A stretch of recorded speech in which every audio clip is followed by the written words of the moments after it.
کا جواب دے رہا ہوں، رکیے ابھی جواب کہاں ہوا۔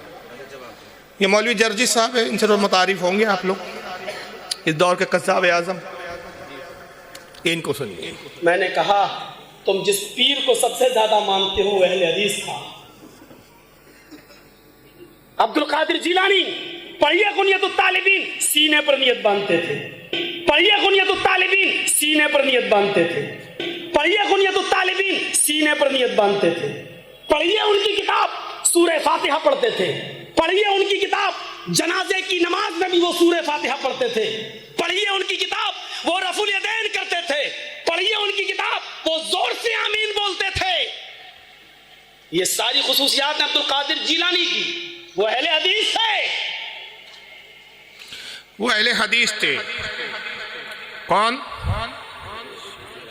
شیخ عبد القادر جیلانی غوث پاک۔ اور دلیل کیا ہے ان کے اہل حدیث ہونے کی؟ غنیت الطالبین ان کی کتاب ہے، اس پہ پڑھیے کہ وہ رفع دین کرتے تھے، زور سے آمین بولتے تھے، جنازے میں سورہ فاتحہ پڑھتے تھے، اور ہاتھ کہاں باندھتے تھے؟ وہ سینے پہ باندھتے تھے۔ اور بار بار ریپیٹ کیا ہے، 2 بار ریپیٹ کیا، میں نے اس کو 1 بار اور بڑھایا ہے۔ سینے پہ ہاتھ باندھتے تھے۔ سب سے پہلا جواب کہ رفع دین کرتے تھے اس لیے کہ وہ امام احمد ابن حنبل کے مقلد تھے۔ امام احمد ابن حنبل کی فقہ میں رفع دین کرنا ہے تو وہ اپنے امام کی تقلید میں رفع دین کرتے تھے۔ امام احمد ابن حنبل کے نزدیک امام کے پیچھے سورہ فاتحہ پڑھنا ہے تو سورہ فاتحہ پڑھتے تھے، لیکن امام احمد ابن حنبل کے نزدیک سینے پہ ہاتھ باندھنا نہیں ہے، بلکہ ہاتھ باندھنے پر الگ الگ موقف ہے۔ یہ بیچارے حنفیوں سے ہی الجھتے رہتے ہیں کہ سینے پہ ہاتھ کیوں نہیں باندھتے تم، ناف کے نیچے کیوں باندھتے ہو، ناف پر کیوں باندھتے ہو؟ ہم کہتے ہیں بھائی چھوڑو، ہم کم سے کم باندھتے تو ہے۔ ابے مالکی تو ہاتھ ہی نہیں باندھتے، اس کا کیا؟ مالکی تو ہاتھ ہی نہیں باندھتے بھائی صاحب، اور تمہارے جڑوا بھائی شیعہ بھی ہاتھ نہیں باندھتے، ان کا کیا؟ تو یہ سب بیوقوف بنانے والی باتیں ہیں۔ در حقیقت یہ ہے کہ امام مالک کے نزدیک ایسی روایتیں موجود ہیں کہ جن کے نزدیک رسول اللہ نے ہاتھ چھوڑ کے نماز پڑھی ہے۔ ہر امام کا حدیث پر عمل ہے۔ یہ مجتہدین تھے، بعد میں جو آئے انہوں نے مجتہدین کی تقلید کی۔ یاد رکھیے امت میں 2 طرح کے لوگ ہیں، پوری امت کو 2 طرح کے لوگوں میں تقسیم کیا گیا، ایک مجتہدین اور ایک غیر مجتہدین۔ مجتہدین کو کسی کی تقلید کرنا حرام، جو خود مجتہد ہو، جس کا اتنا علم ہو کہ ہزاروں لاکھوں حدیثوں کا حافظ ہو، ہزاروں مسائل جانتا ہو، قرآن کی ہر ناسخ منسوخ آیتوں کا علم رکھتا ہو، ایسا مجتہد جس کو لاکھوں حدیثیں یاد ہو، اور جب وہ مجتہد کے منصب پہ پہنچ جائے تو جو حدیث سے وہ خود اپنے علم کی روشنی میں حاصل کرے اس پر عمل کرے، کسی اور کی تقلید اس کے لیے حرام ہے۔ اور جو غیر مجتہدین ہیں، آپ اور ہم جیسے لوگ اس میں آ جاتے ہیں، ان کو تقلید کرنا واجب۔ سمجھ رہے نا آپ؟ مثال کے طور پہ جو عالم ہے وہ اپنے علم پہ عمل کرے گا، اور جو جاہل ہے وہ کس سے پوچھ کر عمل کرے گا؟ عالم نا۔ اب 2 طرح کی، اور تقلید اتنی اسلام میں اہم ہے کہ نماز جو فرض عین ہے، جو اللہ کی عبادت ہے، اس میں بھی تقلید ہے۔ آپ پوچھیں گے کیسے؟ آپ امام کے پیچھے نماز پڑھتے ہیں تو امام کی کتنے پکے مقلد بن جاتے ہیں کہ امام نے سجدہ سہو کیا، آپ کو نہیں پتا کیا غلطی ہوئی امام سے، آپ کو پتا بھی نہیں، لیکن امام نے جیسے سجدہ سہو کیا آپ نے بھی سجدہ سہو کیا۔ بعد میں امام صاحب سے آپ نے پوچھا، امام صاحب آپ نے سجدہ کیوں کیا، ایک زیادہ 2 سجدہ کیوں کیا؟ بھائی وہ آیت پڑھنے میں غلطی ہو گئی تھی، فلاں چیز میں غلطی ہو گئی تھی۔ غلطی تم نے کی، میں نے تھوڑی کی۔ آپ سجدہ سہو کرتے میں کیوں کروں؟ آپ مقلد ہے، امام کے ایسے مقلد، غلطی اس کی بھی ہے تو آپ کی کہلا رہی ہے۔ اور کوئی کہے نہیں امام نے غلطی کی، وہ سجدہ سہو کہ میں نہیں کروں گا، تو بتائیے اس مقتدی کی نماز ہوگی؟ نہیں، بلکہ تقلید، پیچھے چلنا اتنا ضروری۔ آقا فرماتے وہ شخص نہیں ڈرتا، بخاری کی حدیث ہے، وہ شخص اس بات کا ڈر نہیں ہے اس کو کہ امام کے رکوع سے سر اٹھانے سے پہلے سر اٹھا لیتا ہے، امام کے سجدے سے اٹھنے سے پہلے خود سر اپنا وہ سجدے سے اٹھا لیتا ہے، کیا اس بات سے نہیں ڈرتا کہ اللہ اس کا سر گدھے کی طرح کر دے؟ یہ بہت لوگوں کی عادت بھی ہوتی ہے، مسئلہ بھی یاد رکھ لیجئے، کوئی بھی رکن آپ کو امام کے ساتھ نہیں کرنا، امام سے پہلے نہیں کرنا، امام کے بعد ہی کرنا ہے۔ امام رکوع میں چلے جائے اس کے بعد رکوع میں جانا ہے، امام رکوع سے اٹھ جائے اس کے بعد اٹھنا ہے، ورنہ کئی بار کیا ہوتا ہے پہلی صف والوں کو امام دکھتا ہے، امام کے ساتھ رکوع میں چلے جاتے، بعض اوقات امام سے پہلے چلے جاتے۔ نماز گئی، اور نماز تو گئی، بلکہ وعید کیا ہے کہ اس کا سر گدھے کی طرح نہ ہو جائے۔ حضرت امام نووی رحمۃ اللہ علیہ بہت بڑے محدث گزرے ہیں، مسلم کی شرح کی ہے انہوں نے، شارح مسلم کے نام سے مشہور ہے، الاذکار ان کی بڑی مشہور و معروف کتاب ہے، کئی کتابیں لکھی انہوں نے حدیث کی۔ امام نووی ایک بہت بڑے محدث اور عالم سے پڑھنے گئے، بہت بڑے محدث تھے، بہت بڑے عالم تھے، ان سے امام نووی پڑھتے تھے، علم حاصل کر رہے تھے۔ وہ پردے کی آڑ میں سے درس حدیث دیتے تھے، سامنے ایک پردہ ہوتا تھا اور درس دیتے تھے، پردے کی اس طرف شاگرد بیٹھتے تھے، چہرہ کسی کو دکھاتے نہیں تھے۔ تو بہرحال امام نووی پڑھتے رہے تو شاگرد لوگ سمجھتے تھے کہ یہ اتنے خوبصورت ہے، یہ اپنی خوبصورتی کی وجہ سے اپنے آپ کو چھپاتے، یہ خیال تھا کہ اتنے بڑے محدث، آواز بھی بڑی ان کی حسین تھی، خوبصورت آواز تھی۔ یہاں تک کہ امام نووی رحمۃ اللہ علیہ جب پڑھ کے فارغ ہوئے اور ان کے استاد نے جب کہا کہ جو کچھ میرے پاس تھا میں نے سب تمہیں سکھا دیا، اب آج تو مکمل ہو گئے ہو، تو امام نووی رحمۃ اللہ علیہ رخصت لینے لگے۔ آخری ملاقات کے لیے جب استاد کے پاس حاضر ہوئے تو کہا استاد محترم میں نے اتنے عرصے آپ کے پاس پڑھا، واللہ آپ کا چہرہ اب تک نہیں دیکھا، آخری ملاقات ہے، اب اس کے بعد پتہ نہیں آپ سے ہماری کبھی ملاقات ہو یا نہ ہو، بس اب روز حشر میں ہی ملاقات ہوگی، تو اگر آپ برا نہ مانے میری اپنے خادم اپنے غلام کی خواہش پوری کر دے کہ اپنے چہرے زیبا کی زیارت کروائے۔ میں دیکھنا چاہتا ہوں کہ اللہ نے جس شخص کو اتنا علم دیا کہ عرب و عجم میں جس کا ثانی نہیں جس کے علم کا، اس کا چہرہ کتنا حسین ہے۔ تو وہ رونے لگے اور کہا کہ نبی میرا چہرہ نہ دیکھے تو بہتر ہے۔ انہوں نے کہا نہیں واللہ آپ دکھائیے۔ کہا اچھا ٹھیک ہے، تو میرے چہیتے شاگرد ہو، اگر کوئی اور کہتا تو میں انکار کرتا، لیکن میں تمہیں انکار نہیں کر سکتا، اچھا پردہ ہٹاؤ۔ جب پردہ ہٹایا تو دیکھا کہ پورا جسم انسان کا تھا، سر گدھے کا تھا، پورا سر گدھے کا تھا۔ امام نووی چیخ مارے اور گر پڑے، قریب تھا کہ بے ہوش ہو جائے کہ ایسی مخلوق ایسی شخص تو میں نے دیکھا ہی۔ بہرحال اپنے آپ کو سنبھالا، اٹھ کے بیٹھے، کہا آپ انسان ہیں کہ کوئی اور مخلوق ہے؟ کہا واللہ میں انسان ہی ہوں۔ کہا میں نے آج تک ایسا انسان ہی نہیں دیکھا کہ سارا جسم انسان کا اور سر گدھے کا۔ تو آپ رونے لگے استاد محترم اور کہا نووی یہ جو دیکھ رہا ہے اصل میں رسول اللہ کی حدیث کی مخالفت کا سبب ہے۔ میں نے یہ حدیث پڑھی اور میں جانتا تھا کہ اللہ کے نبی نے فرمایا کیا وہ شخص اس بات سے نہیں ڈرتا جو امام سے پہلے رکوع میں چاہتا ہے، امام سے پہلے رکوع سے اٹھتا ہے، امام سے پہلے سجدہ کرتا ہے، امام سے پہلے سجدے سے سر اٹھاتا ہے، اس بات کا اس کو ڈر نہیں کہ اللہ اس کا سر گدھے کی طرح کر دے۔ میں نے حدیث پڑھی لیکن یہ حدیث میرے نزدیک صحت کے درجے پر نہیں تھی۔ بہت سے بابڑے کرتے نا ضعیف ہے ضعیف ہے، یہ ایسے لوگوں کے لیے عبرت ہے یہ کہ ہر حدیث کو ضعیف بول کے نہ ٹھکرایا کرو۔ ضعیف کا بھی ایک بڑا معاملہ ہوتا ہے۔ بات یاد آ رہی ہے، سن لے، معلوماتی بور تو نہیں ہو رہے نا؟ اگر ہو تو آپ بالکل اشارہ کر دیں، تقریر ختم ہو گئی ہے، اب یہ مزید ہو رہا ہے، ایکسٹرا ہے، اور میں اس لیے اطمینان سے بول رہا ہوں کہ مجھے کل 8 بجے جانا ہے، رات کے 8 بجے، پوری رات اور پورا دن میں یہی ہوں۔ میں نے جلد بازی نہیں، ورنہ زیادہ تر جلسے ہوتے ہو ایسے ہوتے ہیں میرے کہ بھیا جلسے کے بعد 3 بجے کم سے کم بھاگنا ہے، نکلنا ہے، 6 بجے 5 بجے کی فلائٹ ہے، پکڑنا ہے۔ ابھی ایسا معاملہ نہیں ہے، اور آپ دلچسپی سے سن رہے ہیں تو مجھے بھی مزہ آ رہا ہے۔ تو یہ ضعیف کا جو راگ الاپتے ہیں نا کہ نہیں یہ حدیث پہ ہم عمل نہیں کریں گے، کیوں؟ ضعیف ہے، تو ہر حدیث ٹھکرائی نہیں جاتی جناب۔ تو کہا میرے نزدیک حدیث ضعیف تھی، سند کے اعتبار سے صحت کے درجے پہ نہیں تھی۔ میں نماز پڑھنے گیا، امام کے پیچھے نماز پڑھا تھا، میں نے قصداً جان بوجھ کر امام کے رکوع میں جانے سے پہلے رکوع کیا، رکوع سے اٹھنے سے پہلے خود اٹھ گیا، میں نے سارے عمل وہ اس حدیث کے خلاف کیے۔ جب میں گھر لوٹا، رات میں سویا، اور جب صبح اٹھا تو میرا یہ جو چہرہ تھا گدھے کی طرح ہو، اور میں عبرت بن گیا۔ یہی وجہ ہے کہ میں اپنے چہرے کو چھپاتا ہوں اس تاریخ سے۔ امام نووی رونے لگے اور روتے ہوئے انہوں نے دعا کی، امام تھے وہ بھی اپنے وقت کے، اگرچہ ان کے شاگرد تھے۔ کہا پروردگار میں نے خلوص نیت سے تیرے دین کو حاصل کیا، تیرے دین کے، تیرے نبی کے فرامین کو سیکھا، پروردگار اگر اس میں میرا ذرہ برابر بھی اخلاص ہے، اس اخلاق کا واسطہ میں تیری بارگاہ میں پیش کرتا ہوں کہ میرے استاد کو درست فرما دے، صحت مند فرما دے۔ امام نووی نے جیسی دعا کی، دعا قبول ہوئی اور ان کا چہرہ پہلے کی طرح پھر انسانوں والا ہو۔ تو بہرحال ایک اور اس طرح کا ہے امام ابن حجاج، حجاج ہے غالباً، یہ حجاج ہے، ابن الحجاج رحمۃ اللہ علیہ، بہت بڑے محدث گزرے، جروتا دل کے امام۔ انہوں نے ایک حدیث پڑھی، اللہ کے نبی نے فرمایا بدھ کے دن ناخن نہ کاٹو، بدھ کے دن ناخن کاٹنے سے منع کیا گیا ہے، یعنی منگل کے دن جب مغرب کا وقت ہو جائے اس مغرب سے لے کر بدھ کی مغرب تک ناخن نہیں کاٹنا چاہیے، مغرب سے دن بدل جاتا ہے۔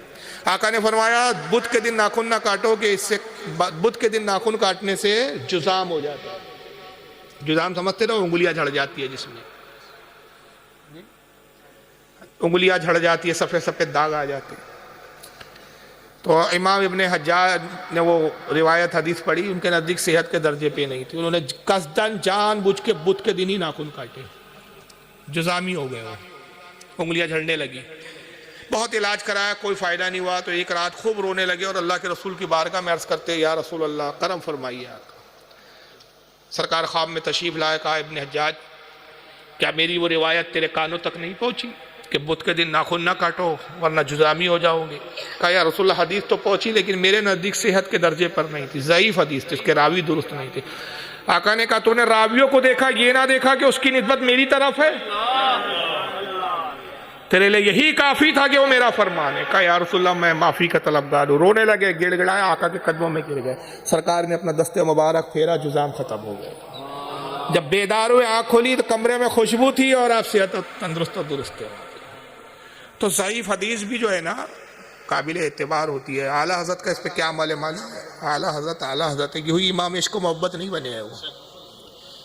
مکہ میں دوسرے بار جب حج کے لیے تشریف لے گئے تو شیخ ابو صالح کمال مکی رحمۃ اللہ علیہ بہت بڑے مکہ کے عالم تھے، عربی عالم تھے، شافعی المسلک تھے، حالانکہ وہ شافعی مسلک کے عالم تھے۔ اعلیٰ حضرت سے بڑی عقیدت تھی، انہوں نے اعلیٰ حضرت کو اپنے گھر میں قیام کروایا۔ ان کا گھر بالکل حرم کے قریب تھا، حرم سے لگ کر تھا، اور ایسا کمرہ تھا ان کا کہ کمرے سے جب وہ جھانک کے دیکھتے تو خانہ کعبہ نظر آتا تھا۔ اور مکہ کے اتنے عزت والے عالموں میں شمار ہوتا تھا کہ جب بادشاہ وقت کے دربار میں پہنچتے تھے اس زمانے میں، جو محمد علی پاشا ترکی بادشاہ تھا اس وقت، وہاں بادشاہ اپنے بازو ان کے لیے کرسی لگاتا تھا، یہ ان کا احترام تھا۔ اعلیٰ حضرت سے بڑی عقیدت تھی، اعلیٰ حضرت کو بہت مانتے تھے۔ اتفاق سے اعلیٰ حضرت کی طبیعت علیل ہو گئی، بیمار ہوئے، اور اتنا تیز بخار آیا اعلیٰ حضرت کو کہ پوچھئے مت، چلنا پھرنا بھی 2 بار ہو گیا بخار کی وجہ سے، بدن تپ رہا ہے اور کانپ رہا ہے بدن۔ آپ نے طبیب کو بلایا، شیخ ابو صالح کمال نے، طبیب نے آیا، دوا دی اور بڑی سختی کے ساتھ تاکید کی، کہا کہ مولانا کچھ بھی ہو جائے کم از کم 15 دن تک آپ پانی سے بچ کے غسل مت کیجیے۔ اگر آپ پانی میں بھیگ گئے، غسل کیا، آپ کا بخار بڑھ جائے گا۔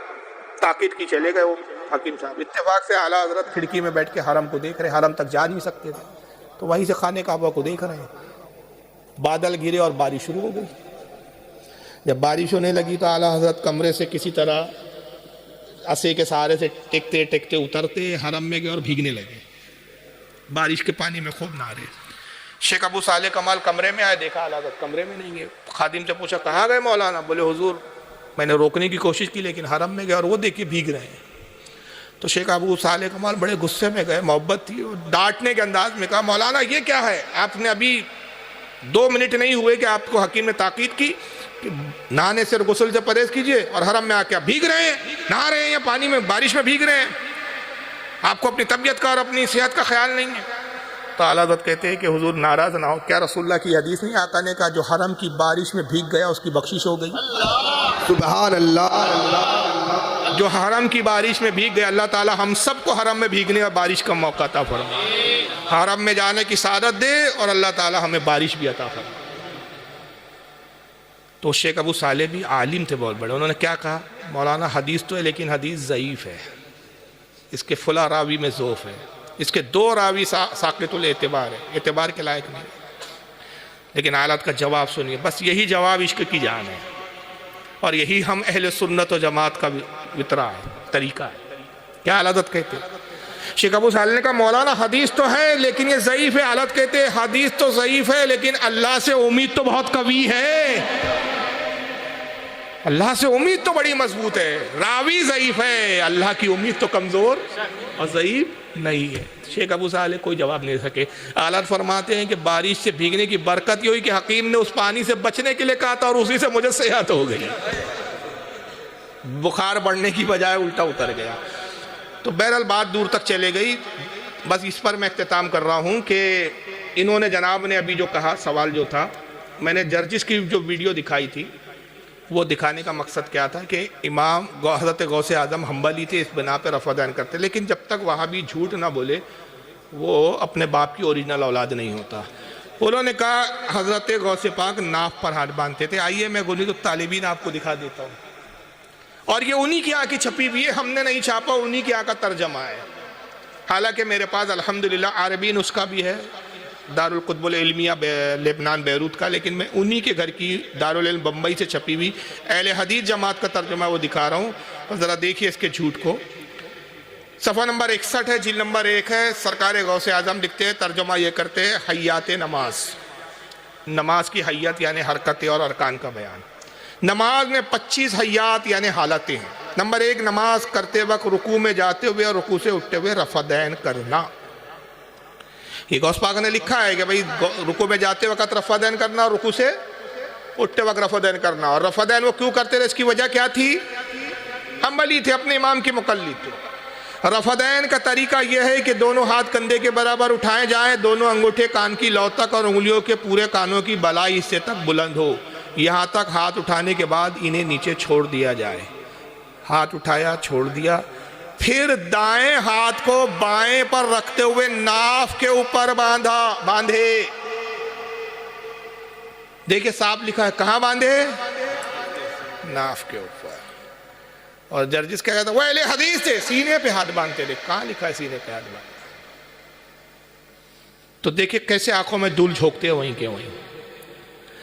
اب یہ کہتے ہیں بھئی غوث پاک اہل حدیث تھے، اچھا کس بنیاد پہ تھے؟ رفعین کرتے تھے، تو رفعین کرتے تھے تو اس لیے اہل حدیث تھے۔ چلو ایک کام کرو، گنیت الطالبین کو آپ کے اور ہمارے درمیان حجت بنا لیتے۔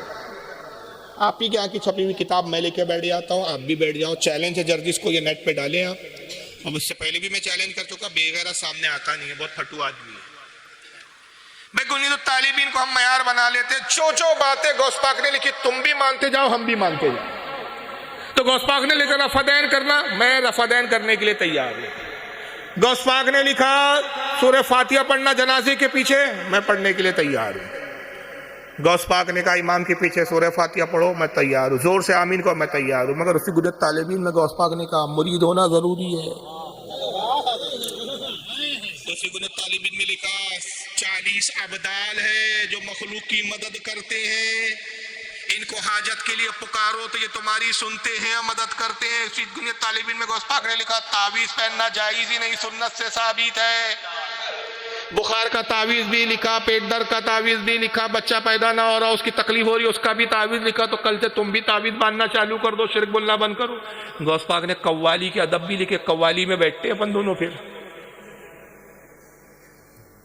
تو یہ کیا میٹھا میٹھا ہاف ہاف کڑوا کڑوا تو اسی میں غوث پاک نے حج کے ارکان میں لکھا کہ جب رسول کے روضے پر جائے تو حضور کی بارگاہ میں یہ دعا کرے اور یہ آیت پڑھیں کہ وَلَوْ أَنَّهُمْ إِذْ ظَلَمُوا أَنفُسَهُمْ جَاءُوكَ إِلَى آخِرِ، کہ اللہ فرماتا ہے لوگوں جب تم میرے محبوب کی بارگاہ میں گناہ کر لو تو تم میرے محبوب کی بارگاہ میں آؤ، میرے محبوب کی بارگاہ میں استغفار کرو، توبہ کرو اور میرے محبوب کو سفارشی بناؤ۔ اگر میرا محبوب تمہاری سفارش کر دے تو اللہ کو توبہ قبول کرنے والا پاؤں گے۔ غوث پاک کہتے ہیں یہ آیت پڑھے اور کہ یا رسول اللہ میں گناہ گار ہوں، شفاعت کے لیے آپ کی بارگاہ میں حاضر ہوا ہوں، آپ میری شفاعت کیجئے۔ اور اسی طرح شفاعت کیجئے جس طرح آپ نے اس بدو کی شفاعت کی تھی جو گناہوں میں ڈوبا ہوا آیا تھا اور اس نے کہا یا رسول اللہ میں نے اپنے آپ پر ظلم کیا ہے، ظلم تو نفسی، تو آپ کی قبر مبارک سے آواز آئی تھی قد غفر لک، جا تجھے بخش دیا گیا ہے۔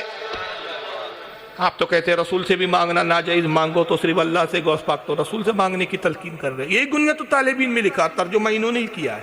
غوث پاک نے لکھا تراویح کی نماز 20 رکعت ہے۔ تراویح 20 کب سے پڑھنا چالو کر رہے ہو تم؟ اسی گنیت الطالبین میں لکھا ہے۔ غوث پاک نے کہا شب برات کی فضیلت ہے، شب برات میں 100 رکعت پڑھنے پہ نجات و شفاعت کے مزدے ہیں۔ شب برات منانے کے عمل بھی بتایا، شب برات کی فضیلت بھی لکھی۔ شب برات کو تم بدعت کہتے ہو۔ تو اس گنیت الطالبین میں بہت کچھ ہے، صرف رفعین نہیں ہے جناب۔ ہم نے رفعین کا انکار کب کیا؟ علماء کی ایک جماعت ہے، امام شافعی کیا رفعین ہیں؟ ان کے نزدیک منسوخ نہیں ہے وہ حدیث، ہمارے ائمہ کے نزدیک منسوخ ہے۔ ہمارے پاس منسوخ کی دلیل ہے، جب ہمارے نزدیک وہ حدیث مستند ہے، معتبر ہے، قابل اعتبار ہے، تو ہم اس حدیث پر اعتماد کرتے ہوئے رفعین نہیں کرتے، تو ہمارا بھی عمل کس پر ہوا؟ حدیث پر۔ امام شافعی کرتے، ان کے نزدیک وہ حدیث قابل اعتبار نہیں ہے، ان کے نزدیک وہ حدیث زیادہ مستند ہے جس کے اوپر رفعین کا حکم ہے، وہ بھی حدیث پر عمل کر رہے ہیں۔ اختلاف رفعین پہ نہیں ہے۔ میں چیلنج کرتا ہوں کوئی مائی کلال اہل حدیث اپنے ہی مولوی کی کسی کتاب سے دکھا دے کہ جو رفعین نہیں کرتے ان کی نماز نہیں ہوتی۔ بلکہ ان کا ایک بہت بڑا عالم گزرا ہے نذیر حسین دہلوی، اس کی کتاب ہے فتاوی نذیریہ، 2 جلدوں میں ہے۔ اس کی پہلی جلد میں لکھتا ہے کہ رفعین جو نہیں کرتے ان کی بھی نماز درست ہے، جو کرتے ان کی بھی درست ہے۔ اختلاف نماز کے ہونے نہ ہونے پر نہیں ہے، صرف اختلاف اس کے سنت اور مسنون ہونے نہ ہونے پر ہے۔ جو لوگ رفعین پہ مناظرے کرتے 1 نمبر کے جاہل اور گواہ ہیں۔ کہ اس میں تو صحابہ میں اختلاف رہا. حضرت وائل ابن حجر رضی اللہ تعالیٰ عنہ صحابی ہے, وہ روایت کرتے ہیں کہ حضور کو رفع دین کرتے ہوئے میں نے دیکھا. عبداللہ ابن مسعود صحابی ہے, وہ کہتے ہیں میں نے رسول اللہ کو پہلی رفع دین کے علاوہ کبھی رفع دین کرتے ہوئے نہیں دیکھا. دونوں طرف صحابی ہے. لیکن ہمارا موقف مضبوط کیوں ہے؟ ہم امام اعظم کے مسلک پر عمل کیوں کرتے ہیں؟ اس کی دو وجہ بتا رہا ہوں. وجوہات بہت ساری ہے. دیگر ائمہ کے مقابلے میں امام اعظم کا دور رسول سے بہت قریب ہے. امام اعظم تک جو حدیثیں آئی, دیگر ائمہ کے تک حدیث میں کافی واسطے ہیں. امام کے پاس جو حدیثیں آئی اس میں واسطے کم ہیں, اس لیے وہ حدیث زیادہ صحت کے درجے پر ہے. ایک چیز. دوسری چیز یہ کہ ہمارے پاس جو حدیثیں ہمارے حنفیوں کے پاس, وہ دیگر مطلب ائمہ کے مقابلے میں زیادہ مضبوط ہے. جیسے رفع دین کی حدیث کس کے ہے؟ یہ وہاں بھی کیوں چیخ رہا ہے یار, اس کو برداشت نہیں ہو رہا ہے. کب وقت بھگاؤ یار, وہاں بھی ویسے بھی بھگانے والی مخلوق ہے. دیکھو ڈسٹرب کر رہا نا سنیوں کو, حرکت وہی ہے اس کی. تو کیا کہہ رہا تھا میں؟ عبداللہ ابن مسعود والی جو حدیث ہے رفع دین نہ کرنے والی, عبداللہ ابن مسعود فقیہ صحابی ہے.